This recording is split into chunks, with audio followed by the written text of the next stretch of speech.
and coming out very heavily from Venezuela. A lot of things are coming out of Venezuela. A boat, a drug-carrying boat, a lot of drugs in that boat. The United States just crossed a red line that hadn't been crossed in decades. This Tuesday, September 2nd, 2025, American naval forces opened fire on a Venezuelan vessel. Donald Trump didn't try to hide it. On the contrary, he went straight to the point during a press conference at the White House. And coming out very heavily from Venezuela. A lot of things are coming out of Venezuela. The way he said it, with a satisfied grin, made it crystal clear this wasn't just some anti-drug op. It was a message. But this strike might only be the opening move in a strategy that could completely redefine the balance of power in the Caribbean. And the scariest part? Nicolas Maduro, who up until yesterday was talking about a republic in arms, is now dead silent. A war in the Americas may no longer be a question of if it'll happen, but when it'll happen. Maybe it already started today. To really grasp the magnitude of what went down, we gotta rewind a few weeks to the behind-the-scenes stuff the mainstream media never showed you. While the world was watching the usual diplomatic tensions, something way darker was going down in the Caribbean waters.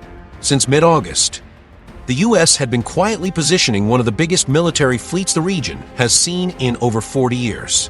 And we're not talking 2 or 3 ships. More than 4. 500 American troops were deployed for operations in the Caribbean, including nuclear submarines capable of launching cruise missiles. The ships USS Gravely, USS Jason Dunham, and USS Sampson are Arleigh Burke-class destroyers, each one equipped with Aegis missile systems that can intercept targets hundreds of miles away. Add in P-8 Poseidon surveillance planes, able to detect submarine and surface movement in a 500-kilometer radius. And it's obvious this wasn't just a simple anti-drug op. But the wildest part, that fleet has enough firepower to wipe out Venezuela's navy in under 2 hours.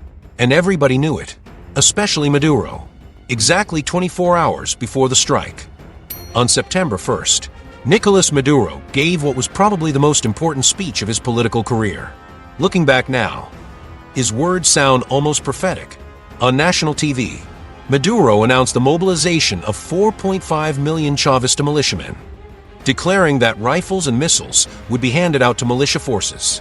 But it wasn't just the numbers that hit hard, it was how he said it. If they attack us, this country will turn into a republic in arms, Maduro declared, with an intensity not seen since Hugo Chavez. He wasn't just spouting political rhetoric.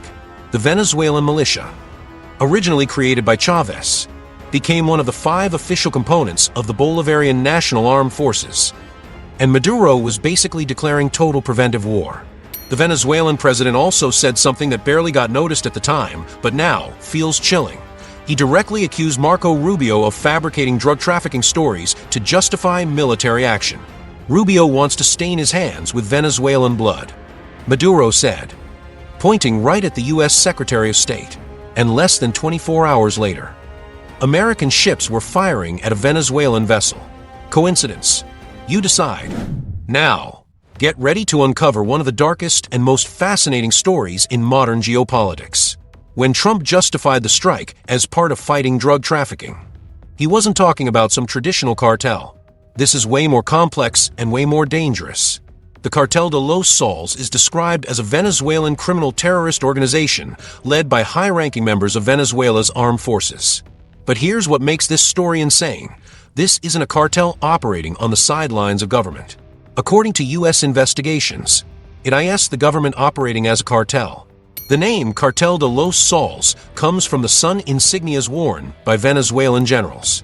Analysts from Insight Crime describe the group as shadowy groups within the Venezuelan army involved in a wide range of criminal activities. Their operations include collecting taxes on trafficking, where criminal networks make periodic payments to local military units in exchange for impunity. In 2015, the U.S. directly tied the Cartel de los Soles to top Chavistas, including Diosdado Cabello, then president of the Venezuelan parliament. In March 2020, the U.S. Department of Justice brought charges against Maduro and other top Venezuelan officials, accusing them of running the cartel. Imagine a country where generals don't just protect drug trafficking, they're the actual bosses of the business. That's exactly what the U.S. claims is happening in Venezuela. Now, let's get into the details of the operation that changed everything. The strike went down at 4:30 p.m. local time in international Caribbean waters. According to U.S. military sources, the vessel had been detected by P-8 Poseidon surveillance planes about 3 hours earlier. The op followed a specific protocol that reveals a lot about U.S. intentions. First, they tried hailing the vessel over radio. When it didn't respond and kept its course, F/A-18 Super Hornets were launched from the USS Gerald R. Ford carrier for visual interception. Here's where it got real serious, according to unofficial reports. The vessel not only ignored U.S. warnings, but also made evasive moves and tried speeding toward Venezuelan territorial waters. That's when the order for lethal engagement was given, straight from the White House. Marco Rubio, in his official statement, used one word that should worry us all: annihilation. He didn't say interception or neutralization. He said complete annihilation of the narco-terrorist threat. When a Secretary of State uses language that's sharp and military-specific, it's because they're setting precedent for future operations. And now we get to the mystery puzzling analysts worldwide.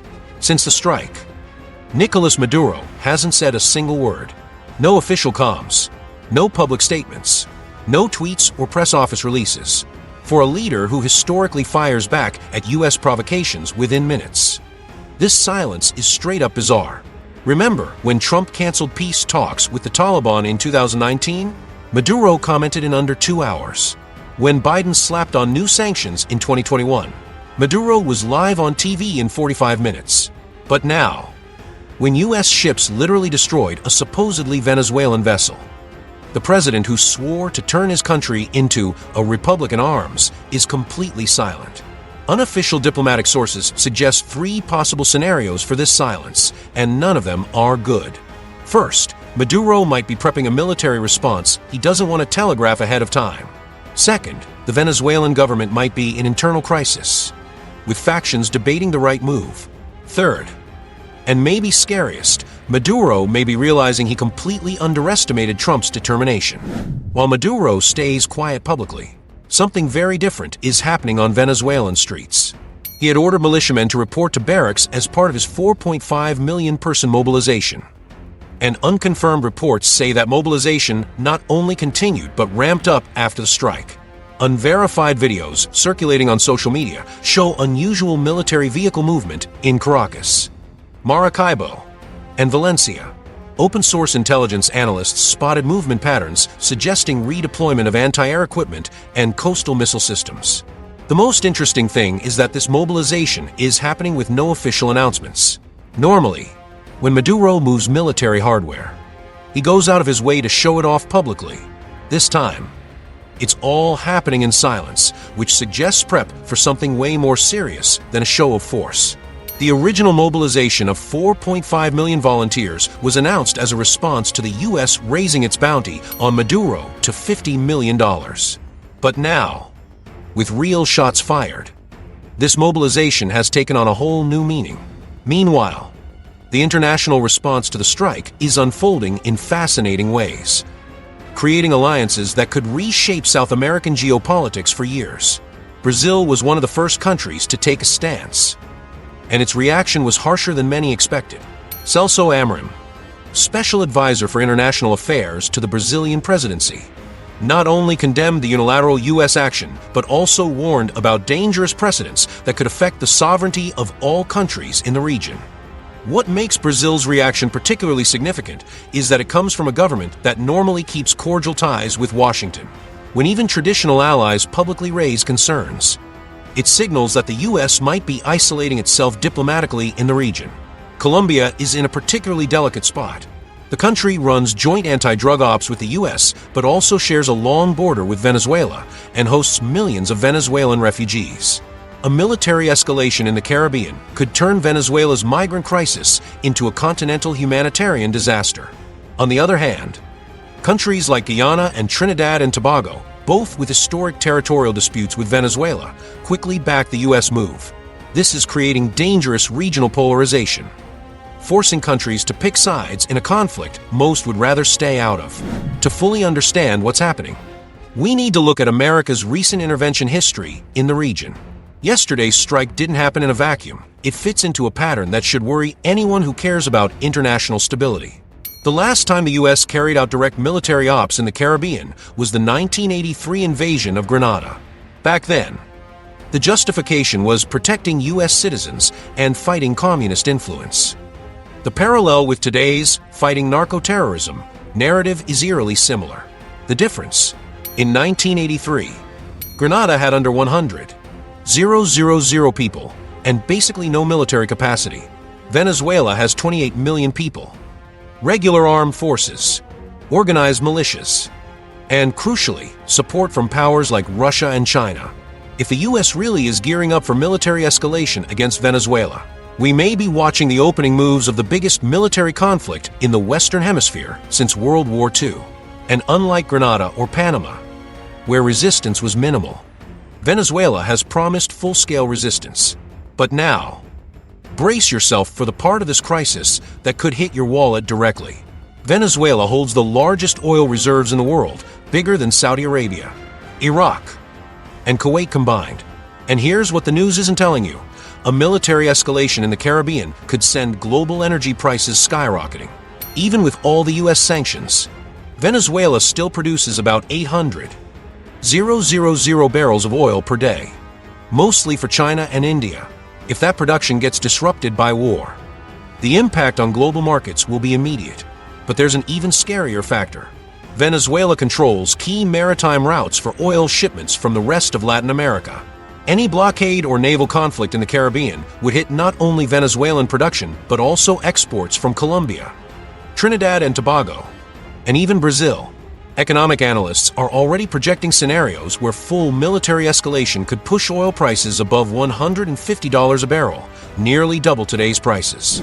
Based on open-source intel and historical patterns, we can make some projections about the next 24 to 48 hours, and none of them are exactly comforting. Most likely scenario: Maduro breaks his silence with a nationally televised speech, probably in the next 12 hours. That speech will be key, because it'll set the tone, whether we're heading toward diplomatic de-escalation or toward conflict prep. If Maduro sticks with his usual anti-American rhetoric without specific threats, the situation might stabilize at a new, higher tension level but without immediate escalation. But if he makes specific threats against U.S. interests or announces more military mobilization, we'll officially be in pre-conflict crisis territory. Middle scenario: Venezuela could turn to the UN Security Council, accusing the U.S. of aggression in international waters. That would force countries like Russia and China to take public stances, potentially internationalizing the crisis. Worst-case scenario: Maduro opts for an asymmetric response, like targeting U.S. commercial ships or launching cyber attacks against American infrastructure.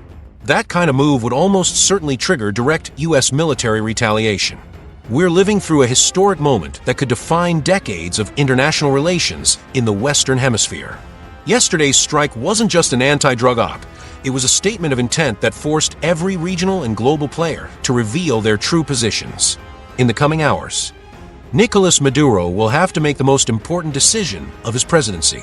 He can choose de-escalation, implicitly accept the new power reality imposed by the U.S., and try to negotiate a diplomatic way out, or he can choose total resistance, turning Venezuela into a battlefield and dragging the entire region into a conflict whose consequences are impossible to predict.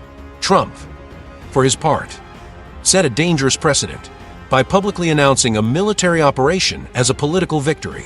He signaled he's willing to use military force to achieve political goals in the region. That fundamentally changes the rules of the geopolitical game in the Caribbean. The whole world is watching. Russia and China are calculating their responses. European countries are assessing how this will impact their own ties with Washington. And in the middle of all this, millions of people in Venezuela and neighboring countries are bracing for an uncertain future that could include direct military conflict.